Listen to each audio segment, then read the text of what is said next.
Bismillahirrahmanirrahim. Assalamualaikum warahmatullahi wabarakatuh.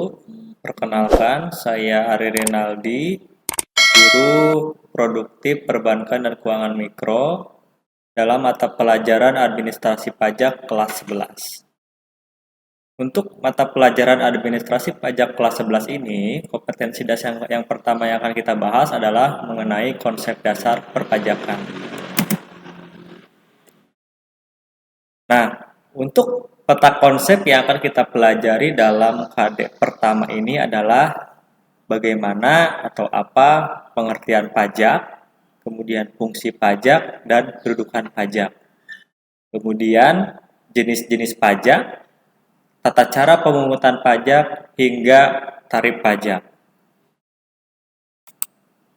Baik, langsung saja kita bahas submateri yang pertama, yaitu mengenai pengertian pajak.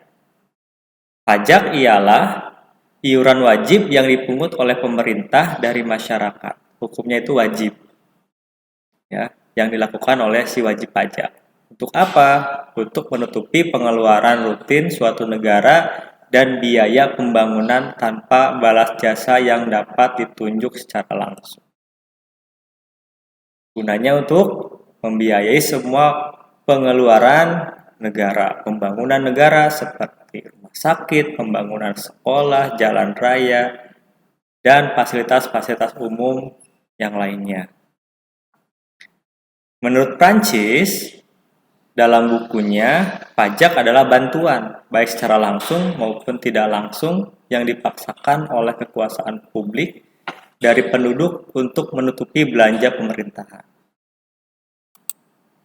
Nah, unsur-unsur apa saja yang ada dalam definisi pajak itu sendiri? Yang pertama adalah iuran atau pungutan. Yang kedua adalah pajak dipungut berdasarkan undang-undang. Tidak menerima kontraprestasi, pajak dapat dipaksakan, mau tidak mau, ya harus membayar pajak. Yang terakhir adalah untuk membiayai pengeluaran umum pemerintah, seperti pembangunan, gaji pegawai negeri, dan lain-lain. Pungutan lain selain pajak itu ada 4. Yang pertama adalah retribusi. Apa sih retribusi itu? Retribusi adalah iuran rakyat yang disetor melalui kas negara atas dasar pembangunan tertentu dari jasa atau barang milik negara yang digunakan oleh orang tertentu. Contohnya adalah retribusi tiket masuk ke objek wisata ataupun retribusi parkir, itu bisa. Yang kedua adalah cukai, yaitu iuran rakyat atas pemakaian barang-barang tertentu seperti minyak tanah ataupun perkebunan sumber daya alam yang dihasilkan. Biasanya kalau rokok kan dari tembakau, nah itu termasuk kepada cukai yang harus dibayarkan. Selanjutnya yang ketiga adalah bea masuk, yaitu bea yang dikenakan terhadap barang yang dimasukkan ke dalam suatu daerah bagian Indonesia dengan maksud untuk dikonsumsi di dalam negeri. Nah, ini contohnya adalah kegiatan impor barang. Ya, jadi semakin banyak barang yang impor, itu makin gede juga pajak yang dihasilkan, termasuk kegiatan ekspor barang. Itu akan menimbulkan penerimaan yang besar. Selanjutnya yang terakhir adalah sumbangan, yaitu iuran orang-orang atau golongan tertentu yang harus diberikan kepada negara untuk menutupi pengeluaran negara. Sifatnya tidak memberikan prestasi kepada umum. Artinya ini sumbangan, sukarela. Nah, selanjutnya itu fungsi pajak itu apa saja sih? Nah, ada 4, yaitu fungsi anggaran, mengatur, stabilitas, dan redistribusi. Kalau fungsi anggaran, yaitu pajak berfungsi untuk membiayai pengeluaran negara. Fungsi yang kedua yaitu mengatur, yaitu pajak bisa digunakan sebagai alat untuk mencapai tujuan. Contohnya dalam rangka menggiring penanaman modal. Selanjutnya yaitu fungsi stabilitas.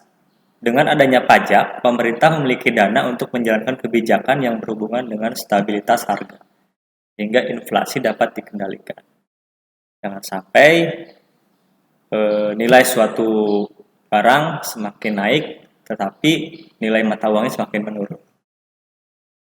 Yang terakhir adalah fungsi redistribusi pendapatan, yaitu pajak setelah dikumpulkan lalu digunakan untuk membiayai pembangunan, sehingga dapat membuka lapangan pekerjaan atau kesempatan kerja. Jadi si pemerintah itu akan membangun suatu fasilitas, ya seperti ruko atau misalkan suatu usaha yang nantinya digunakan untuk kepentingan masyarakat untuk membuka kesempatan kerja di sana. Nah, apa aja kedudukan pajak itu? Nah, kedudukan hukum pajak ada dua, yaitu hukum perdata dan hukum pidana. Kalau hukum perdata, yaitu mengatur antara hubungan individu dengan individu yang lainnya. Kalau hukum pidana, yaitu hukum yang mengatur antara pemerintah dan rakyatnya. Nah, kita masuk ke jenis-jenis pajak. Ada beberapa jenis pajak yang akan kita bahas hari ini.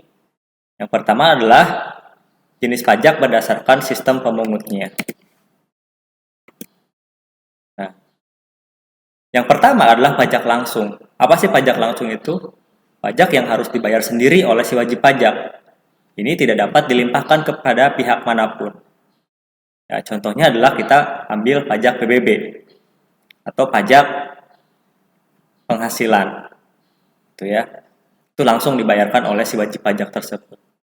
Kalau pajak tidak langsung, yaitu pajak yang dibayarkannya bisa dilimpahkan ke pihak lain atau pihak ketiga. Contohnya adalah PPNBM, bea materai, atau pajak penjualan. Nah, jenis yang kedua yaitu berdasarkan lembaga pemungutnya. Nah, yang pertama adalah pajak pusat, yaitu pajak yang dipungut langsung oleh pemerintah pusat dan membiayai rumah tangga negara. Jadi, langsung dipungut oleh negara untuk ya tadi anggaran APBN suatu negara. Contohnya adalah PPH, kemudian PPN, pajak pertambahan nilai, pajak penjualan atas barang mewah, PBB, dan bea materai. Itu ya. Yang kedua adalah pajak daerah, yaitu yang dipungut oleh pemerintah daerah dan untuk membiayai rumah tangga daerahnya masing-masing. Ada dua macam, yaitu pajak yang dipungut oleh provinsi dan kabupaten atau kota. Kalau pajak provinsi, contohnya adalah pajak kendaraan bermotor. Jadi, ketika kalian atau orang tua kalian punya kendaraan dan mau dipajakan, itu kan langsung ke kantor satu memungut pajak kendaraan bermotor. Yang kedua adalah pajak kendaraan di atas air, pajak bahan bakar, dan pajak kendaraan bermotor lainnya. Yang kedua adalah pajak kabupaten atau kota. Contohnya adalah pajak hotel, pajak restoran, pajak hiburan, reklame, dan pajak penerangan jalan. Itu langsung dipungut oleh pemerintah kabupaten atau kota. Selanjutnya yaitu jenis pajak yang ketiga, yaitu berdasarkan subjek pajaknya.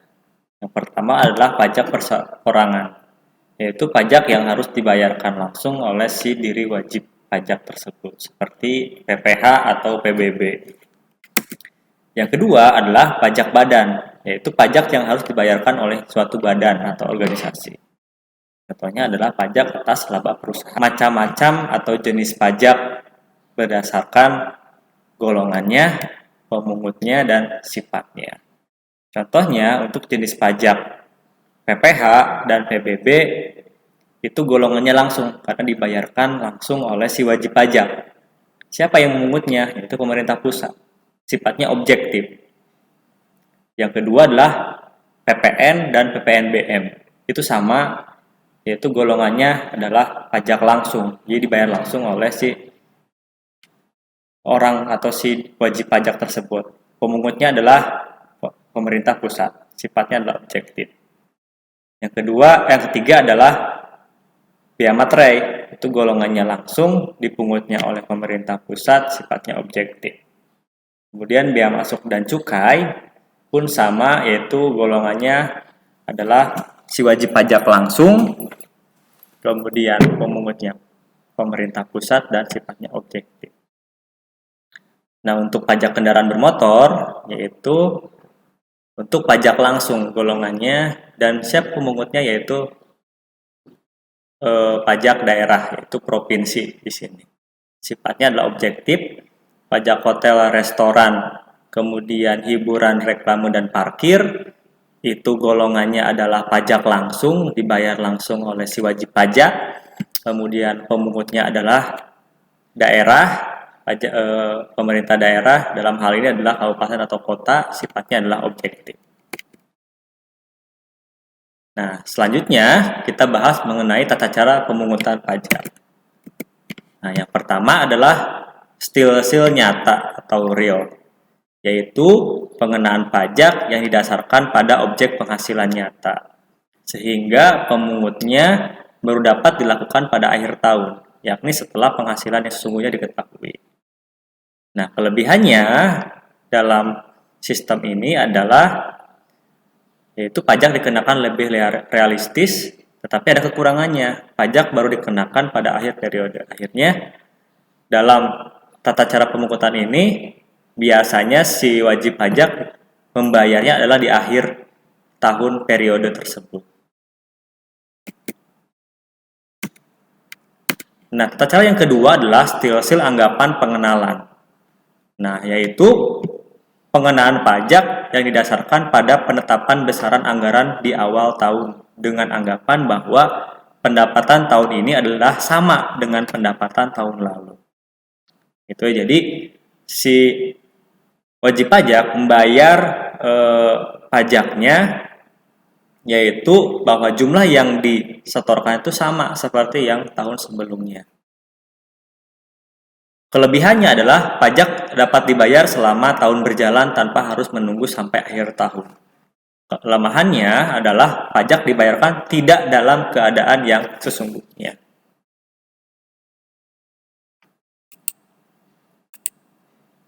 Nah, tata cara yang ketiga yaitu stil-stil campuran, yaitu gabungan antara stil-stil real dengan stil-stil fiktif.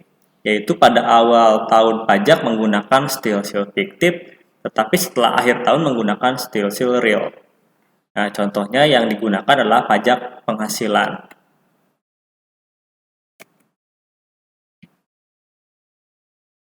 Nah, selanjutnya kita bahas mengenai sistem pemungutan pajak. Nah, apa sih sistem pemungutan pajak itu? Yaitu cara yang digunakan untuk menghitung besarnya pajak seseorang yang harus dibayar kepada negara. Nah, itu pengertiannya. Nah, apa saja sih sistem pemungutan pajak itu? Nah, yang pertama adalah official assessment system, yaitu di mana sistem tersebut pemungutan pajaknya yang wewenangnya untuk menentukan besarnya pajak yang terutang oleh wajib pajak terletak pada fiskus atau aparat pemungut pajak. Nah, sistem ini diterapkan dalam hal pelunasan pajak PBB atau pajak bumi dan bangunan, di mana KPP, yaitu Kantor Pajak Pratama, akan mengeluarkan surat ketetapan pajak mengenai besarnya PBB yang terutang setiap tahunnya. Jadi, si wajib pajak tersebut tidak perlu menghitung. Jadi, cukup membayar PBB saja berdasarkan surat pembayaran pajak terutang. Jadi, nggak usah lagi ngitung, karena jumlahnya sudah ada ketika Kantor Pajak Pratama mengeluarkan surat pembayaran pajak terutang.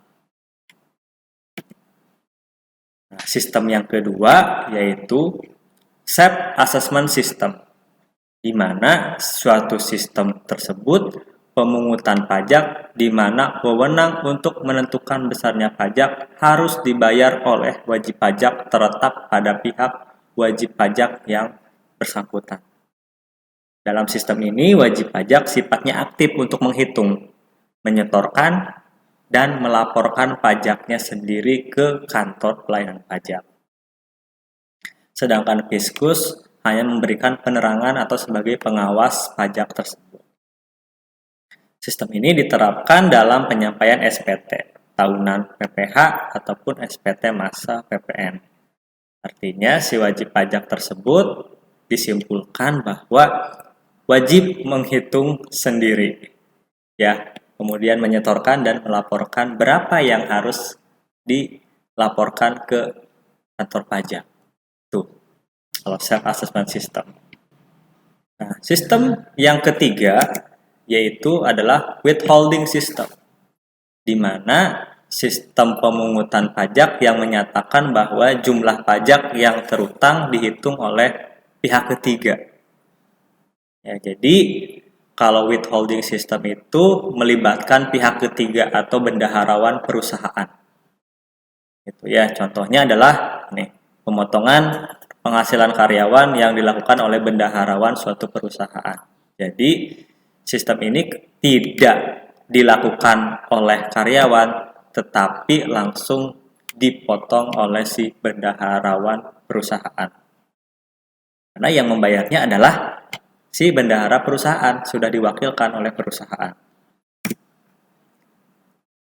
Nah, selanjutnya adalah tarif pajak.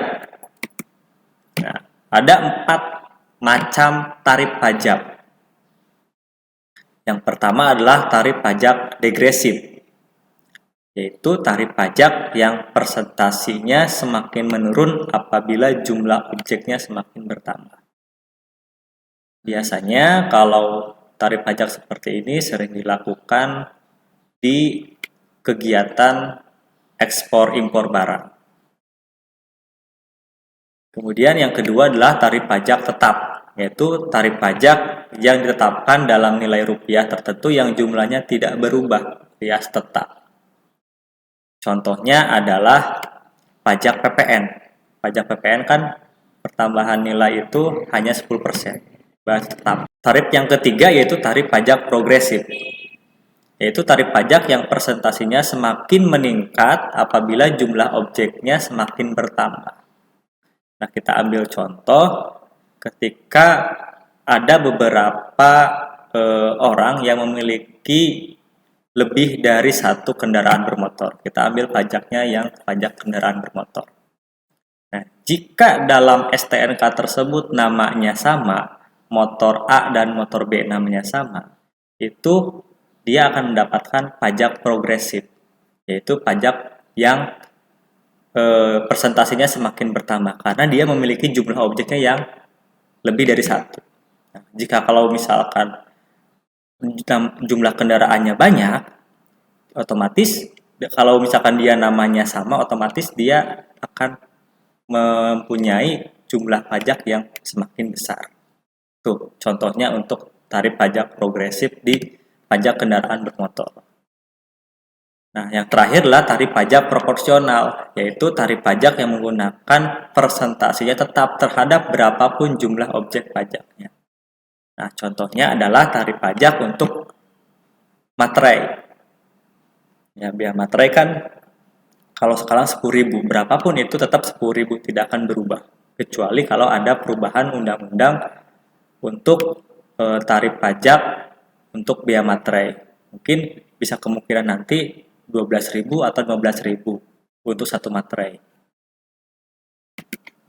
Nah, ini untuk perhitungan pajaknya, tarif pajaknya yaitu dasar penghasilan kena pajak jika penghasilannya adalah di bawah 50 juta.